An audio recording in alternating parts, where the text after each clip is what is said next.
जय श्री राम दोस्तों, कैसे हो आप सब। आज के व्लॉग में आप सभी का स्वागत है। दोस्तों आज मैं फिर से लौटा हूं एक और अद्भुत अनुभव के साथ। ध्यान से सुनिएगा, बहुत ही अद्भुत अनुभव है। धन्यवाद इन भक्त का जो इतना सुंदर अनुभव शेयर किया, क्योंकि कई लोग इस परिस्थिति से जूझ रहे हैं और एट लास्ट हिम्मत हार जाते हैं। लेकिन जैसे हम सभी को पता है कि जहां हनुमान जी होते हैं वहां संकट टिक नहीं सकता। तो इस अनुभव को आखिर तक अवश्य देखिएगा। अपने विचार कमेंट के माध्यम से मुझे अवश्य बताइएगा। वीडियो पसंद आए तो लाइक और शेयर करना ना भूलें। नए हो तो चैनल को सब्सक्राइब करें। जय श्री राम का नारा लगाकर बेल आइकॉन को अवश्य दबाएं, ताकि आने वाले नए नए इंटरेस्टिंग व्लॉग्स हमारे फैमिली से जुड़े हो, Q&A वाले हो, या फिर ऐसी प्रभु से जुड़ी कोई कथा क्यों ना हो, आप सबसे पहले देख सकें। और दोस्तों वीडियो में आगे बढ़ने से पहले जानेंगे पिछले व्लॉग में पूछे गए सवाल का सही उत्तर। सवाल था, हनुमान चालीसा पाठ में कितनी चौपाइयां हैं। फिर एक बार कमेंट सेक्शन भर गया सही उत्तर के साथ। क्षमा चाहता हूं, सभी के नामों का शाउट आउट करना मुश्किल है, लेकिन मैंने 3 भक्तों के नामों का सिलेक्शन किया है। सही जवाब है 40 चौपाइयां। और सही जवाब देने वालों में से पहला नाम है अल्पना अधिकारी, पोखरेल, नेपाल से। अल्पना जी, आपका बहुत बहुत धन्यवाद सही उत्तर देने के लिए। जय श्री राम आपको। दूसरा नाम है महेश भविष्कर जी, जो कि नासिक, महाराष्ट्र से बिलोंग करते हैं। महेश जी, आपका बहुत बहुत धन्यवाद सही उत्तर देने के लिए। जय श्री राम आपको। और तीसरा नाम है रश्मि अगर जी, जो कि मानसा, मध्य प्रदेश से बिलोंग करते हैं। रश्मि जी, आपका बहुत बहुत धन्यवाद सही उत्तर देने के लिए। जय श्री राम आपको। और दोस्तों आज का सवाल है, हमारे प्रिय हनुमान जी किनके अवतार है। सही उत्तर कमेंट में अवश्य मेंशन करिए। और सही उत्तर के साथ आप अपना पूरा नाम और आप कहां से बिलोंग करते हैं, यानी किस गांव के शहर से बिलोंग करते हैं, वो भी मेंशन करिएगा। दोस्तों आइए जानते हैं आज के अनुभव को। मेरा नाम दीक्षा है और मेरी उम्र 26 साल है और मैं मुंबई की रहने वाली हूं। वैसे मेरा नेटिव प्लेस उत्तर प्रदेश है। मैं शेयर मार्केट में जॉब करती हूं। मैं बजरंगबली को बहुत मानती हूं और आज मैं जो भी हूं उनकी ही वजह से हूं। मैंने अपने जीवन में कई बार हनुमान जी की कृपा को महसूस किया है, जिसमें से एक अनुभव आपसे शेयर करना चाहती हूं, जिसमें मेरे बजरंगबली ने नामुमकिन को मुमकिन किया जब सारे दरवाजे बंद हो गए थे। जयेश भाई, ये बात 2019 की है। मेरी माँ बहुत बीमार थी। मेरी माँ न्यूरो की पेशेंट है। उन दिनों मेरी माँ बेड रेस्ट पे थी। वो सिर्फ जरूरत के काम ही कर पा रही थी, जैसे कि खाना पीना, नहाना वगैरह वगैरह, क्योंकि मेरी माँ को रोज फीवर होता और उनका वजन भी कम हो रहा था। हमने बहुत डॉक्टरों से बात की, लेकिन कोई भी इस बीमारी का उपाय नहीं बता पा रहा था। हमें जिस किसी ने भी जो डॉक्टरों के एड्रेस दिए, हम वहां गए, पर कोई भी रिजल्ट नहीं आ रहा था। उनको बेड पे हमेशा लेटे रहने से पैर में डीवीटी भी हो गई थी, जिससे उनका पैर भी सूज गया था। ये सब देखकर हम बहुत परेशान हो गए थे कि मम्मी कैसे ठीक होगी। फिर हमने हमारे पास ही के एक हॉस्पिटल में मम्मी का ब्लड टेस्ट करवाया, तो हमें पता चला कि उनका HB यानी हेमोग्लोबिन 4 पे आ गया है और डॉक्टर ने सलाह दी कि उन्हें जल्द एडमिट करें। तो हमने पास ही के एक गवर्नमेंट हॉस्पिटल में मम्मी को एडमिट किया। वहां एडमिट करने के बाद प्रॉब्लम्स तो जैसे बढ़ती ही जा रही थी, क्योंकि मम्मी की तबीयत बहुत खराब हो रही थी और वो हॉस्पिटल में ज्यादा सुविधा भी नहीं थी। हमने वहां मम्मी को 2 बार ब्लड चढ़ाया, पर उनकी सेहत में कोई सुधार नहीं आ रहा था। वहां भी मम्मी को हर रोज फीवर रहता और कई बार तो 104 तक फीवर चला जाता। वहां के डॉक्टर को भी ऐसा केस फर्स्ट टाइम मिला था, क्योंकि वहां MD डॉक्टर ही थे। मम्मी ने वहां जाकर खाना भी बंद कर दिया था। अपना नाम और यहां तक कि हम सभी को भी पहचान नहीं पा रही थी। फिर वहां के डॉक्टर ने ICU के डॉक्टर से मम्मी के केस के लिए बात की और मम्मी को ICU में शिफ्ट कर दिया गया। मम्मी को वहां जाकर थोड़ी रिकवरी मिली। वो अपना नाम तो बताती, पर जैसे पहले थी वैसे नहीं हुई। वो कभी भी कुछ भी बात करती थी, जैसे मानो अपने आप में ही थी, और वो मेरे पापा को अपने पापा समझती, मुझे और मेरी बहन को अपनी बहन समझती और मेरे भाई को अपना भाई समझती। जयेश भाई, उस समय तो वे वर्तमान समय के बारे में सब कुछ भूल गई थी। उन्हें सिर्फ अपने मायके का ही याद था। और ICU में शिफ्ट करने के बाद मम्मी का CSF टेस्ट हुआ, जो कमर से पानी निकालने वाला टेस्ट होता है, पर वो रिपोर्ट में कुछ नहीं आया।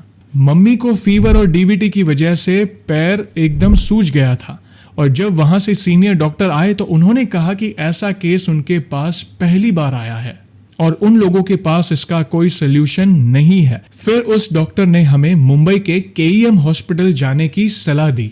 4 दिसंबर 2019 को हमने रात 12:30 बजे आईसीयू का बिल पे किया और मेरी दीदी का एक फ्रेंड है जो हमारे साथ थे, जिन्होंने हमारी बहुत मदद की और उसी दिन मम्मी को शिफ्ट किया और रात होने की वजह से सुबह के कंपेयर में भीड़ बहुत कम थी। वहां पर एडमिट होने से पहले मम्मी को 3 डॉक्टरों ने देखा और हमें जवाब दे दिया था कि कंडीशन ठीक नहीं है, हम जितनी होगी उतनी पूरी कोशिश करेंगे पर कोई गारंटी नहीं दे सकते हैं। ये सुनकर तो मैं और मेरी दीदी बहुत डर गए थे और हम दोनों रोने लगे क्योंकि हमने मम्मी को लाने में देर कर दी थी। पर मेरा मन हमेशा मेरे बजरंगबली को याद करता है और प्रभु से कहता है, हे प्रभु सब ठीक कर दो, आपने ही हमें रास्ता दिखाया है। मैं उस समय मंदिर भी नहीं जा पाती थी क्योंकि सारा समय हमारा हॉस्पिटल में ही बीतता था। मैंने और मेरी दीदी ने ऑफिस से छुट्टी ले रखी थी, यहाँ तक कि हम घर जाना भी पसंद नहीं करते थे। फिर मेरे गांव से मेरी मौसी आई और वो हम लोगों को टाइम टाइम पे खाना पीना देती और घर पे भी बुलाती। मौसी के आने के दूसरे दिन ही उन्होंने पंचमुखी हनुमान जी की मूर्ति मंगवाई और हमारे घर में स्थापित करवाई। बजरंगबली की मूर्ति घर में आते ही धीरे धीरे हालात सुधरने लगे। मम्मी का केस वहां के सीनियर डॉक्टरों की टीम को मिला। उन्होंने मम्मी के सारे प्रॉब्लम्स को पकड़ा। वहां भी मम्मी ओरली कोई खाना नहीं ले पा रही थी। उन्हें नाक में पाइप लगाया था जिससे हर 4 घंटे के बाद जूस, दाल, पानी या दूध वगैरह देते थे। मैं तो बाहर जाकर रोती थी और बजरंगबली से प्रार्थना करती थी कि मम्मी को ठीक कर दो, वो बहुत तकलीफ में है। और वहां के डॉक्टर ने डीवीटी के लिए फिल्टर लगाने की सलाह दी क्योंकि मम्मी का दिल भी बहुत कमजोर हो चुका था। मम्मी का हेमोग्लोबिन भी 5 पर ही था और फिल्टर के लिए हेमोग्लोबिन 9 तक होना चाहिए और उसमें जो भी टेस्ट लिखे थे उसको करने में 15 दिन और लग जाते। पर कहते हैं ना, अगर बजरंगबली ने चाहा तो सब संभव हो सकता है। वार्ड के डॉक्टर ने सलाह दी कि एक डीवीटी वाले डॉक्टर को पूछ के आओ क्योंकि हम ऑपरेशन नहीं करवाना चाहते थे क्योंकि ऑपरेशन का खर्चा 1.5 लाख तक का हो जाता। डॉक्टर ने मेरी दीदी को राजीव गांधी योजना के बारे में बताया, लेकिन काम होने में और फॉर्मेलिटीज पूरी करने में काफी दिन निकल जाएंगे। पर जयेश भाई, आप विश्वास नहीं करेंगे कि हमारा काम 2 दिन में ही हो गया, मानो प्रभु ही हमें रास्ता दिखा रहे थे। डॉक्टर ने कहा कि आप चिंता ना करें, आप अपनी मम्मी को लेकर आओ, हम फिल्टर लगा के उनका ये प्रॉब्लम रिजॉल्व कराते हैं। हम मम्मी को लेकर आए और उन्होंने ट्रीटमेंट शुरू कर दी। उस दिन से मम्मी नॉर्मल हो गई थी। हम सभी को पहचान भी रही थी और जवाब भी दे रही थी। मम्मी को 28 जनवरी 2020 में डिस्चार्ज मिला और घर आने के बाद डॉक्टर ने जो कहा था उसे हमने फॉलो किया और प्रभु की कृपा से मम्मी अब चलने भी लगी थी। पहले मम्मी का वेट 40 से 42 किलो के ऊपर कभी आया ही नहीं। अब बजरंगबली की कृपा से 62 पे है और उनका हेमोग्लोबिन भी 12 पे है। मेरी मम्मी अब बिल्कुल ठीक है। जैसे ही मम्मी को घर लाए, मैं अगले शनिवार को हमारे पास में एक घंटेश्वर हनुमान जी का मंदिर है, वहां गई और एक घंटी प्रभु को चढ़ाई। यहाँ हजारों भक्त सच्चे दिल से मन्नत मांगते हैं और प्रभु सबकी मन्नत पूरी भी करते हैं। इससे ये सिद्ध होता है कि बजरंगबली आज भी हमारे साथ हैं और हमेशा हमारी मदद करते हैं। और 1 जनवरी 2021 को मैं अपनी मम्मी को वो मंदिर प्रभु के दर्शन करने भी ले गई थी। वहां जाकर बहुत सुकून मिलता है।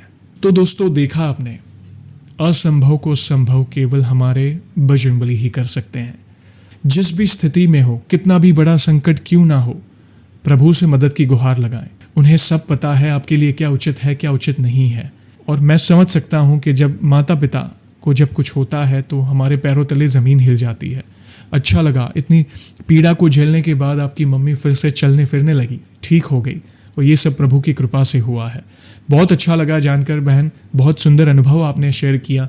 कई लोगों के सवालों के जवाब मिलेंगे आपके इस अनुभव से। आपका बहुत बहुत धन्यवाद। और दोस्तों, आप सभी को तो पता ही है कि व्लॉग को हम ऐसे ही एंड नहीं करेंगे। प्रभु के नाम का गुणगान जो करना है, आज मैं बहुत ही अद्भुत पंक्तियां लाया हूं, गाकर सुनाऊंगा। आपको भी अगर आती है ये पंक्तियां तो प्लीज आप मेरे साथ जुड़िएगा। तो बोलिए सियावर रामचंद्र की जय, पवन सुत हनुमान की जय। जितना दिया सरकार ने मुझको, उतनी मेरी औकात नहीं। ये है कृपा मेरे बाबा की, मुझ में कोई ऐसी बात नहीं। जा तू भी वहीं जा जा जिस दर पर सबकी बिगड़ी बनती है। जा तू भी वहीं जा जा जिस दर पर सबकी बिगड़ी बनती है। देख तेरी तकदीर बनाना उसके लिए बड़ी बात नहीं। जब मौज पे आई वो लहरें कतरे को समंदर कर डाला। जब मौज पे आई वो लहरें कतरे को समंदर कर डाला। ये उनकी रीत पुरानी है, खाली देखा उसे भर डाला। ये चमक ये दमक फुलवन महक सब कुछ सरकार तुम ही से है। सब कुछ हनुमान तुम ही से है। इठला के पवन चूमे सैया के चरण, बगियन माँ बहार तुम ही से है। बगियन माँ बहार तुम ही से है। आप भी गाइए।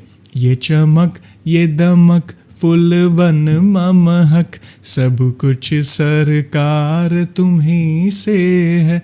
सब कुछ हनुमान तुम ही से है। जय श्री राम, जय श्री राम। अद्भुत पंक्तियाँ, मीठी पंक्तियाँ, दिल छू जाती है ऐसी पंक्तियाँ। मतलब कई बार तो शब्द कम पड़ जाते हैं कि किस तरह प्रभु की महिमा का गुणगान करे। गा कर करे, शब्दों में करे, बोल कर करे, कथा के माध्यम से करे, कई बार शब्द कम पड़ जाते हैं। दोस्तों, आपको ये पंक्तियाँ कैसी लगी प्लीज़ कमेंट के माध्यम से अपने विचार अवश्य बताएं। वीडियो पसंद आई हो और आज के इन भक्त का अनुभव पसंद आया हो तो लाइक और शेयर करना ना भूलें। नए हो तो चैनल को सब्सक्राइब करें। जय श्री राम का नारा लगाकर बेल आइकॉन को अवश्य दबाएं ताकि आने वाले नए नए इंटरेस्टिंग व्लॉग्स हमारे फैमिली से जुड़े हो, Q&A वाले हो या फिर ऐसी प्रभु से जुड़ी कोई कथा क्यों ना हो, आप सबसे पहले देख सके। और जल्दी लौटूंगा मैं एक और इंटरेस्टिंग व्लॉग के साथ। तब तक जय श्री राम, जय हनुमान।